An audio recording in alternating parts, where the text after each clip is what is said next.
전 세계가 좀 깜짝 놀란 것 같습니다. 야, 이렇게 빨리 미국과 중국이 1차적인 합의를 도출했다고? 가장 큰 이유는 미국 입장에서는요, 지금 실질적으로 얻을 수 있는 것은 다 얻었다, 이렇게 판단한 거일 수도 있습니다. 미국 입장에선 중국의 아킬레스건을 끊기 위해서 중국산 물건을 안 사겠다라고 엄포를 놓기 시작했고요. 미국이 바라보는 중국의 최대 약점 중에 하나는 수출 의존적인 경제 구조이고요. 두 번째는 에너지 자립이 절대 안 된다라는 부분입니다.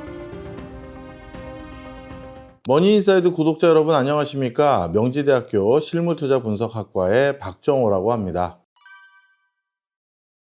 전 세계가 좀 깜짝 놀란 것 같습니다. 미국과 중국이 관세에 대해서 협상이라는 표현보다도 잠정적으로 90일간은 서로 간에 한 번 더 유예하면서 그 90일 안에서는 상호 관세를 어떻게 부과할지에 대한 잠정적 합의를 빠르게 도출한 것입니다. 이게 모두에게 놀라웠는데요. 사실 저를 포함해서 다른 사람 얘기할 것도 없이 저도 야, 이렇게 빨리 미국과 중국이 그래도 1차적인 합의를 도출했다고? 이게 좀 놀라웠던 게요. 가장 큰 근거는 지난 트럼프 1기 때와 비교해서였습니다. 지난 트럼프 1기 때 양 국가 간의 무역 협상을 완벽하게 타결하는 데 걸린 시간은 1년 6개월 정도 걸렸습니다. 그런데 이번에 어떻게 됐느냐? 베센트가 중국과 합의를 보기 시작한 게, 즉 논의를 시작한 게 이틀 지났는데요. 이틀 만에 양쪽 모두 115%포인트씩 기존 관세 부과하겠다고 엄포 놓은 것을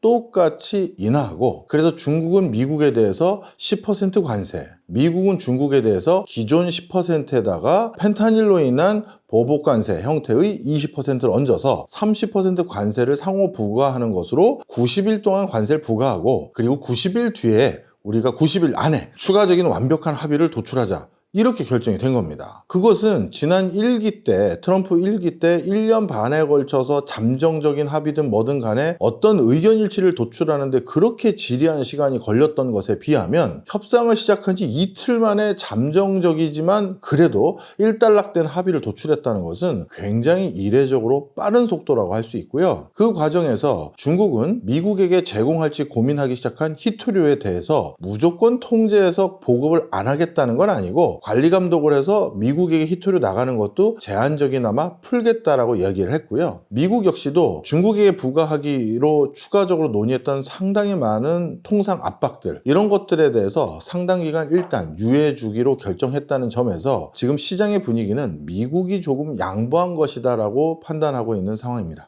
가장 큰 이유는 미국 입장에서는요, 지금 실질적으로 얻을 수 있는 것은 다 얻었다, 이렇게 판단한 거일 수도 있습니다. 예를 들어서 설명드리면요, 사실 미국이 관세를 통해서 중국을 압박한 가장 큰 이유 중에 첫 번째는 관세로 인해 본인들이 얻게 될 재정 수익에 대한 관심도 분명히 있었고요. 그리고 관세로 인해서 중국의 밸류체인과 수출 경쟁력을 훼손시키자, 이 두 가지였습니다. 근데 첫 번째로 관세로 인해서 미국이 얻을 수 있는 효과는 이미 지난번 중국에 때린 관세 부과 이후 요 기간 동안 어느 정도 미국이 거둘 수 있는 관세 이득은 다 확보한 것으로 보여집니다. 그 이유가 왜 그러냐면요, 이번 1사분기 미국 기업들을 대상으로 한 업무 성과 평가에 대해서 이런 설문조사를 해봤는데요, 실제 S&P 500 기업들을 대상으로 1사분기 본인들이 달성할 거로 생각했던 경영적인 성과보다 성과가 더 올라갔는지 떨어졌는지 물었더니만 무려 75%의 기업들이 1사분기에 당초 달성할 것으로 생각했던 그 목표치보다 더 많은 목표를 달성했다는 겁니다. 그 얘기는 미국의 1사분기 기업들의 성적표가 그리 나쁘지 않았다는 거예요. 그럼 왜 나쁘지 않았느냐? 트럼프가 관세를 추가적으로 더 부여할 것이다 라는 생각 때문에 많은 미국 기업들이 뭘 했느냐? 중국으로부터 미리 선발주해서 사놔야 될 것들을 미리 사놓고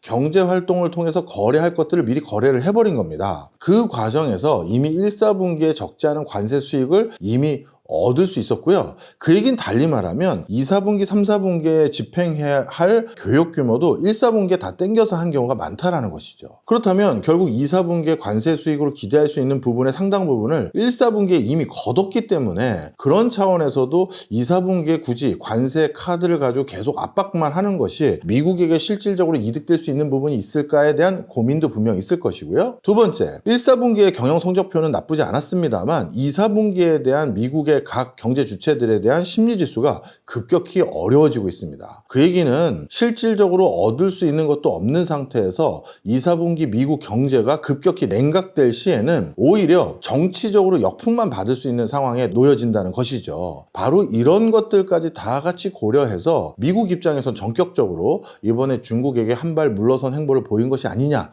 이렇게 생각이 들고요.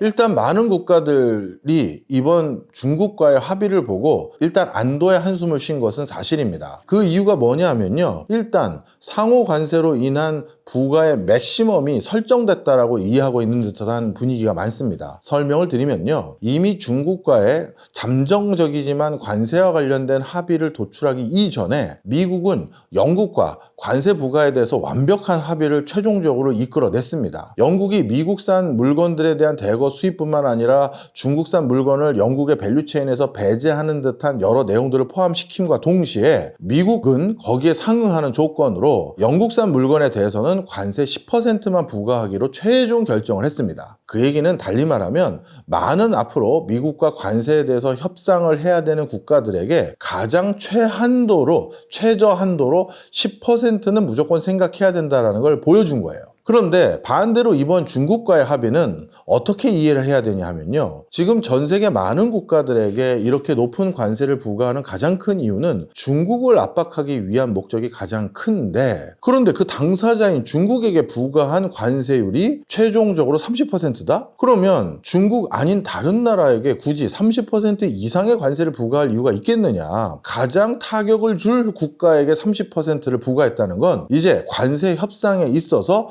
맥스가 30%이겠구나 라는 시그널을 준 겁니다. 그런 관점에서 베트남, 스리랑카, 방글라데시, 캄보디아 등등 미국으로부터 40%에 가까운 수준의 여러 관세를 부여할 것으로 엄포를 당했던 국가들 입장에서는 그런 수준보다는 30% 또는 30%보다 낮은 수준으로 관세를 조정할 수 있는 여지가 충분히 생겼다라는 어떤 신뢰를 형성하게 했고요. 바로 그것 때문에 적지 않은 국가들이 이번 미국과 중국과의 관세 협상에 대해서 일종의 안도를 하게 된 게 분명한 사실입니다. 그리고 또 한 가지, 단기간에 양 국가 간의 상호 간의 보복 관세로 인해서 100% 넘는 관세를 아주 단기간에 부과한다고 엄포를 놓다 보니까 어떤 문제가 생겼냐면 국제적인 물류 대란이 일어났습니다. 많은 미국 기업들이 중국으로부터 미리 관세가 더 오르기 전에 물건을 사다 놔야겠다라는 어떤 압박이 높아졌고요. 뿐만 아니라 다른 수많은 국가들도 중국산 물건을 미국이 배제하기 전에 중국산 물건을 미리 사다 놓고 그걸 기반으로 비즈니스를 해야겠다라고 해서 선발주들이 대거 일어났습니다. 그러다 보니까 해운 물류가 대란이 일어났고요. 마침 공교롭게 북유럽의 항만 관련한 노조들이 요즘 파업을 했습니다. 그래서 물류 운송 부분에서 일부가 제한되기도 했어요. 바로 이런 것들이 맞물리면서 해운 운임이 추가적으로 요즘 더 올랐습니다. 그렇지만 많은 기업들이 이 비싸진 해운 운임을 내고서라도 지금 사다 놓는 게 싼 것이지, 관세가 더 비싸진 다음에 물건 사면 오히려 그게 더 손해라는 인식 때문에 지금 적지 않은 글로벌 기업들이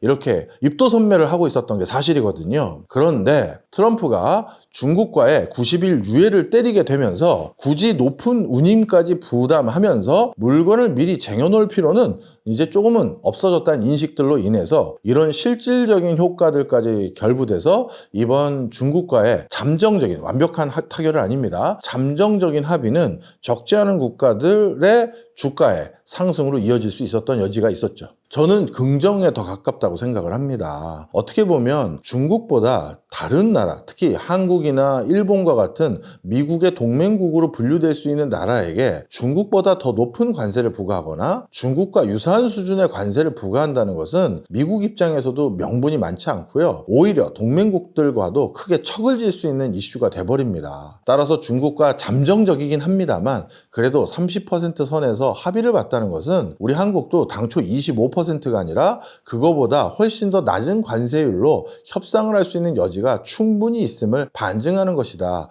저는 그렇게 평가하고요. 실제 그런 이슈들로 인해서 지금 우리 정부뿐만 아니라 우리 기업들 중에서도 미국에게 관세를 부담하게 하지 않게 하기 위해서 추가적으로 어떤 대안들을 모색할 수 있는지에 대해서 지금 적극적인 논의를 하고 있고, 그 논의들이 충분히 가시적인 성과로 이어질 수 있다고 판단하고 있습니다.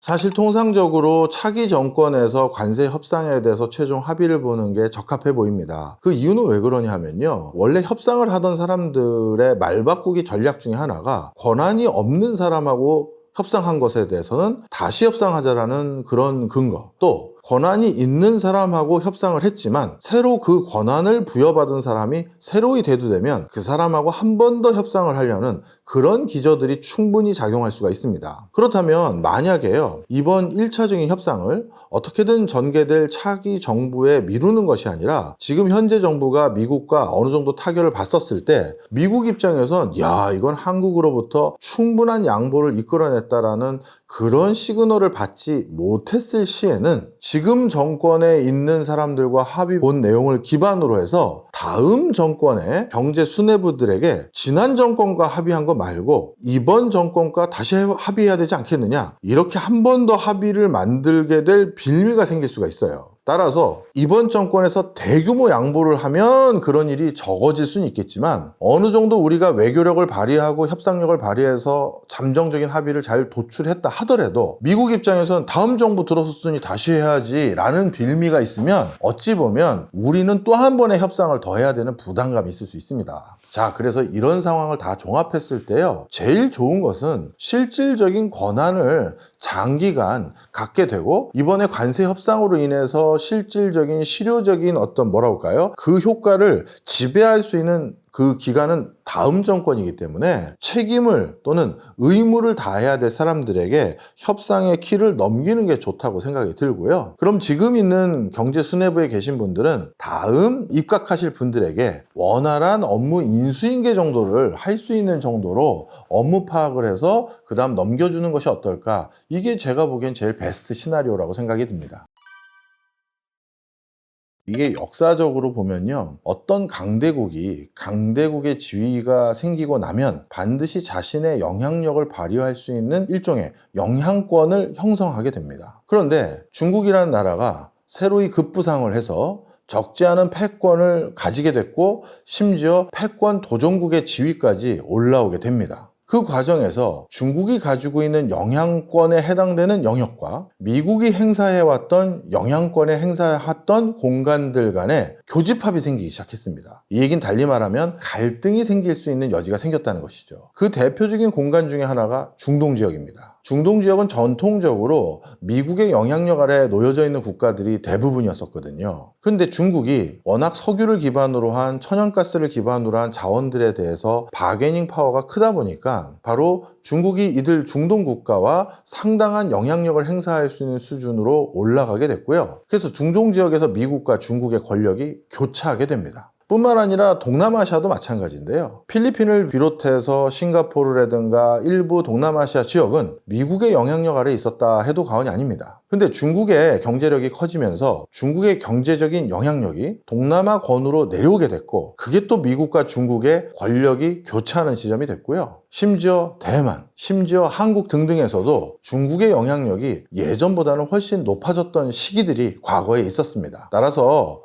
이렇게 권력이 교차하는 지점에서는 새로운 갈등적 요소가 생길 수밖에 없고요. 전 세계 국가들 중에서 특정 국가가 패권적 지위를 누리기 위해서는요, 몇 가지를 영향력을 행사해야 되는 분야가 있습니다. 그 중에 대표적인 게 하나가 바로 에너지 패권입니다. 전 세계의 에너지의 수급권을 누가 좌지우지하는지, 이것은 패권 국가로서 가지게 되는 가장 중요한 권력 중에 하나인 것이고요. 그런 관점에서 지난 20세기 후반에서는 미국이 전 세계 패권적 지위를 누리고 있었다라고 해도 과언이 아닌 게 가장 근원적인 에너지 중에 하나인 석유, 이 석유를 살 수 있는 화폐가 페트로달러라고 해서 달러로 고정되고 지정됐던 적이 계속 유지되어 왔었죠. 그러다 보니까 미국은 석유를 기반으로 한 에너지 패권을 가지게 됐고 그것으로 인해서 전 세계적인 영향력을 행사할 수 있는 국가로 계속해서 그 지위를 유지할 수 있었습니다. 근데 이제 중국 입장에서도 이제 차세대 에너지원이라고 할 수 있는 히토류, 이런 걸 기반으로 한 신재생 에너지 분야에서의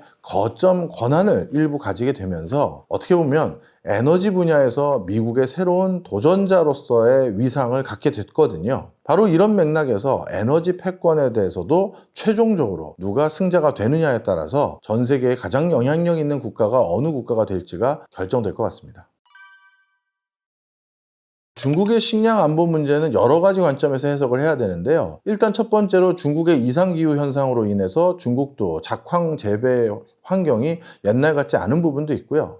두 번째, 중국의 소득 수준이 높아지면서 중국인의 식습관도 동물성 단백질을 중심으로 한 식습관으로 바뀌어버렸습니다. 이 얘기는 달리 말하면 예전에 1000kcal를 소비하기 위해서 중국인들이 선택했던 방식은 직접적인 곡물을 가지고 그 칼로리를 유지했다면 이제 중국의 국민소득이 높아지면서 1000kcal를 소비하는데 중국이 그 에너지원을 얻는 방식이 돼지고기라든가 소고기, 닭고기 등 육류를 중심으로 그 칼로리를 벌충하고 있거든요. 그런데 돼지고기나 닭고기, 소고기로 1000kcal를 생산하기 위해서는 직접적인 곡물로 1000kcal를 생산했을 때보다 훨씬 갑절 이상의 재배 면적이 필요합니다. 왜냐하면 그 곡물을 일단 돼지나 닭이나 소에게 먹인 다음에 우린 그 육류를 소비하는 거잖아요. 따라서 칼로리 섭취에 대한 비효율성이 국민소득이 높아지면 점점 공고해지는 게 일반적인데요. 그러다 보니까 중국 입장에선 이상기후 현상으로 인해서 재배할 수 있는 영역이나 환경, 작황 수준은 점점 줄어드는데 사람들이 소득 수준이 높아져서 직접 곡물로 소비하는 게 아니라 2차, 3차 육류로 소비를 하는 비중이 높아지다 보니까 즉 열량의 비효율성이 높아진 거예요. 바로 그 과정에서 자연스럽게 중국의 식량 안보, 이건 달리 말하면 중국인들이 먹거리에 대한 대외 의존도가 높아졌다라는 것을 의미하는 거거든요. 그래서 이 부분은 다른 무엇보다도 중국 역시도 슬슬 선진국병에 해당되는 병들이 생기기 시작했구나. 그것이 식량 안보 문제로 이어져 오고 있는 것이구나. 이렇게 생각하는 게 맞을 겁니다. 미국이 바라보는 중국의 최대 약점 중에 하나는 수출 의존적인 경제 구조이고요. 두 번째는 에너지 자립이 절대 안 된다라는 부분입니다. 그래서 최근 들어서 미국 입장에선 중국의 이런 아킬레스건을 끊기 위해서 미국이 중국산 물건을 안 사겠다라고 엄포를 놓기 시작했고요. 또 미국의 우방 국가들로 하여금 중국과의 교역 단절 수준의 조치들을 반강제적으로 요구하고 있는 상황입니다. 따라서 미국은 중국의 수출 경쟁력을 훼손하려는 게 첫 번째 목표고요. 그 다음에 반대로 중국 입장에서 미국의 최대 약점으로 꼽을 수 있는 것은 첨단 산업 분야에 반드시 필요한 원자재라고 할 수 있는 희소금속과 희토류, 이런 부분에 대해서 미국 기업들이 중국에 전량 의존하고 있는 구조를 가지고 있다는 점입니다. 따라서 자원을 무기로 한 그런 맥락 속에서 중국은 미국을 압박해 갈 가능성이 더욱더 큰 상황이죠. 바로 서로 간의 약점을 집요하게 파고드는 그런 방식으로 미중 패권 전쟁이 지금 지속되고 있는 상황입니다.